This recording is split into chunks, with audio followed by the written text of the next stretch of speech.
ខ្ញុំប្រកាសណាសូមក្រាបថ្វាយបង្គំព្រះថេរានុថេរៈគ្រប់ព្រះអង្គជាទីសក្ការៈសូមគោរពសម្ដេចទ្រង់ឯកឧត្តមលោកជំទាវ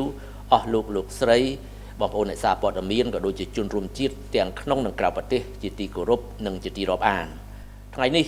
អ្នកនាំពាក្យរាជរដ្ឋាភិបាលសូមជម្រាបជូនជនរួមជាតិអំពីការយកចិត្តទុកដាក់របស់រាជរដ្ឋាភិបាលជាពិសេសរបស់សម្ដេចមហាបវរធិបតីហ៊ុនម៉ាណែតនិងលោកជំទាវបណ្ឌិតចំពោះគ្រួសារយុទ្ធជនពលី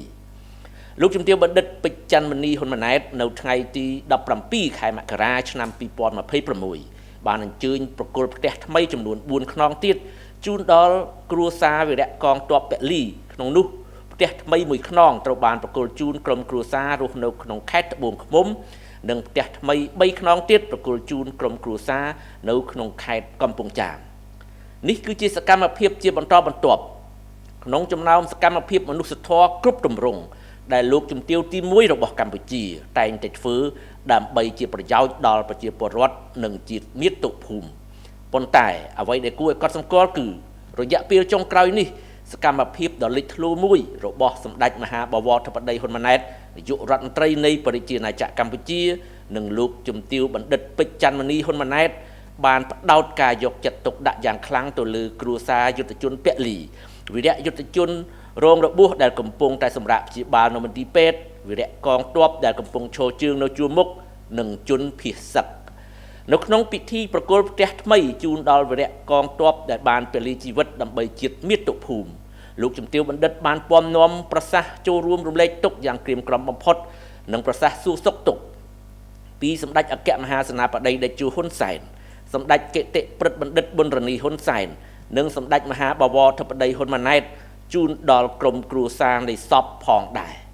ទន្ទឹមនឹងនេះលោកជំទាវបណ្ឌិតក៏បានពំនាំអំណោយជាច្រើនរបស់សម្ដេចបវរធិបតីនិងលោកជំទាវបណ្ឌិតផ្ទាល់មានដូចជាថវិកាសម្ភារៈប្រើប្រាស់ស្បៀងអាហារនិងគ្រឿងឧបភោគបរិភោគជូនដល់ក្រុមគ្រួសារសពដើម្បីជួយសម្រួលការរស់នៅប្រចាំថ្ងៃរបស់ពួកគេផងដែរការយកចិត្តទុកដាក់របស់សម្ដេចធិបតីហ៊ុនម៉ាណែតនិងលោកជំទាវបណ្ឌិតសបញ្ជាក់ថារាជរដ្ឋាភិបាលកម្ពុជាថ្នាក់ដឹកនាំនៃយើងនិងប្រជាពលរដ្ឋកម្ពុជាទាំងអស់ចងចាំជានិច្ចនៅវីរៈភាពដ៏អង់អាចក្លាហានរបស់វីរៈកងទ័ពវីរៈកងនគរបាលជាតិដែលបានបូជាជីវិតដើម្បីការពារបូរណភាពទឹកដីនិងនាំមកនូវសន្តិភាពជូនជាតិមាតុភូមិ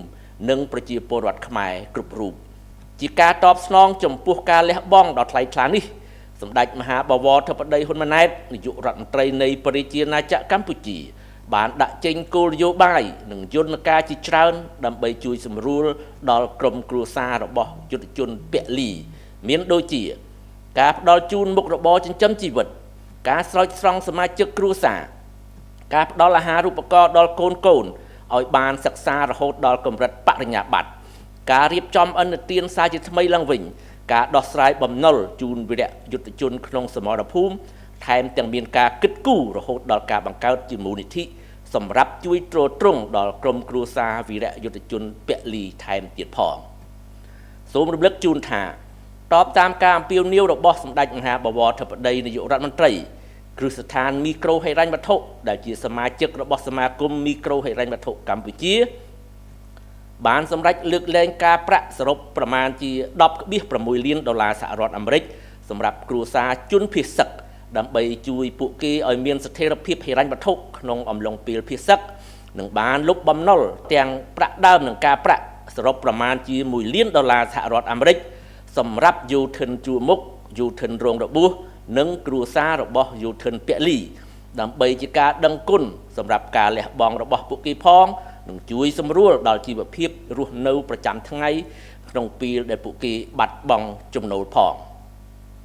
នៅក្នុងសារផ្ញើជូនជនរួមជាតិកាលពីថ្ងៃទី29ខែធ្នូឆ្នាំ2025សម្ដេចមហាបវរធិបតីហ៊ុនម៉ាណែតបានសម្ដែងការដឹងគុណយ៉ាងជ្រាលជ្រៅបំផុតចំពោះការលះបង់មិនអាចកាត់ថ្លៃបានរបស់វីរៈកងទ័ពវីរៈកងនគរបាលជាតិដ៏អង់អាចក្លាហានគ្រប់រូបក្នុងការបំពេញភារកិច្ចដ៏ឧត្តមឧត្តមដើម្បីការពារអធិបតេយ្យភាពជាតិនិងបូរណភាពទឹកដីគុណូបការៈទាំងនេះពិតជាមានតម្លៃលើសអ្វីៗទាំងអស់ហើយនឹងត្រូវបានចារទុកក្នុងប្រវត្តិសាស្ត្រសម្រាប់ប្រជាពលរដ្ឋគ្រប់រូបនិងគ្រប់ជំនាន់ អ្នកនាំពាក្យរាជរដ្ឋាភិបាលសូមជម្រាបជូនជនរួមជាតិជ្រាបថា